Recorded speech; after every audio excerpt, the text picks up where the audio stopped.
नमस्कार दोस्तों, स्वागत है आप सबका मेरे चैनल कथा डिलाइट पर। इस वर्ष माघी पूर्णिमा 24 फरवरी को मनाई जाएगी। इसके अलावा माघ पूर्णिमा के दिन संत रविदास जयंती भी मनाई जाती है। इस दिन वाग देवी यानी सरस्वती के स्वरूप ललिता महाविद्या की जयंती भी है। वैसे तो हर एक पूर्णिमा पर भगवान सत्यनारायण, देवी लक्ष्मी और चंद्रदेव की पूजा अर्चना करने का विधान है, परंतु माघ मास भगवान विष्णु का अति प्रिय होने से इस महीने की पूर्णिमा का महत्व और भी बढ़ जाता है। इसके अलावा माघ पूर्णिमा के दिन वाग देवी यानी सरस्वती के स्वरूप ललिता महाविद्या जयंती भी है। इस दिन पवित्र नदी में स्नान और दान दक्षिणा का 32 गुना फल प्राप्त होता है, इसलिए इसे 32वीं पूर्णिमा भी कहा जाता है। इस दिन भगवान विष्णु के पूजन और व्रत कथा का श्रवण और वाचन करने से सभी सुखों की प्राप्ति होती है। तो चलिए सुनते हैं माघ पूर्णिमा व्रत कथा।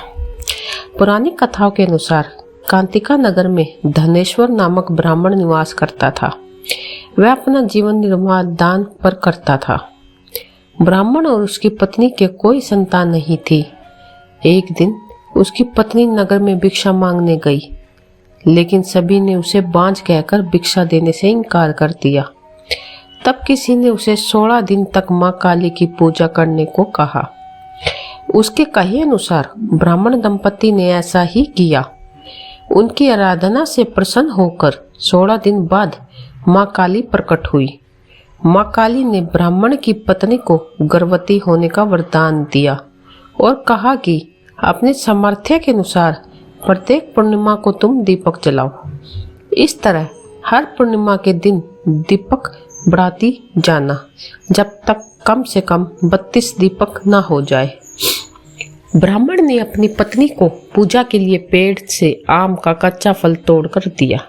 उसकी पत्नी ने पूजा की और फलस्वरूप वह गर्भवती हो गई। प्रत्येक पूर्णिमा को वह मां काली के कहे अनुसार दीपक जलाती रही। मां काली की कृपा से उनके घर एक पुत्र ने जन्म लिया, जिसका नाम देवदास था। देवदास जब बड़ा हुआ तो उसे अपने मामा के साथ पढ़ने के लिए काशी भेज दिया गया। काशी में उन दोनों के साथ एक दुर्घटना घटी, जिसके कारण धोखे से देवदास का विवाह हो गया। देवदास ने कहा कि वह अल्पायु है, परंतु फिर भी जबरन उसका विवाह करवा दिया गया। कुछ समय बाद काल उसके प्राण लेने आया, लेकिन ब्राह्मण दंपति ने पूर्णिमा का व्रत रखा था, इसलिए काल उसका कुछ बिगाड़ नहीं पाया। इस कथा के अनुसार सच्चे मन से पूर्णिमा के दिन व्रत करने से प्राणी के सभी संकट मुक्त हो जाते हैं और सभी मनोकामनाएं पूर्ण होती है। तो चलिए सुनते हैं माघ पूर्णिमा व्रत की पूजा विधि। माघ पूर्णिमा के दिन सूर्योदय से पूर्व गंगा में स्नान करना चाहिए। यदि गंगा स्नान संभव ना हो तो पानी में गंगा जल मिलाकर स्नान कर सकते हैं। स्नान के उपरांत सूर्यदेव को ओम गृहणी सूर्याय नमः मंत्र का जाप करते हुए अर्घ दे। इसके बाद लक्ष्मी नारायण की पूजा प्रारंभ करें। मोली, रोली, कुमकुम, फल फूल, पचंगिया, पान, सुपारी, दुर्वा आदि चीजें भगवान को अर्पित करें और अंत में आरती और प्रार्थना करें।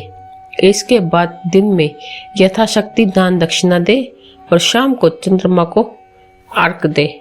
धन्यवाद।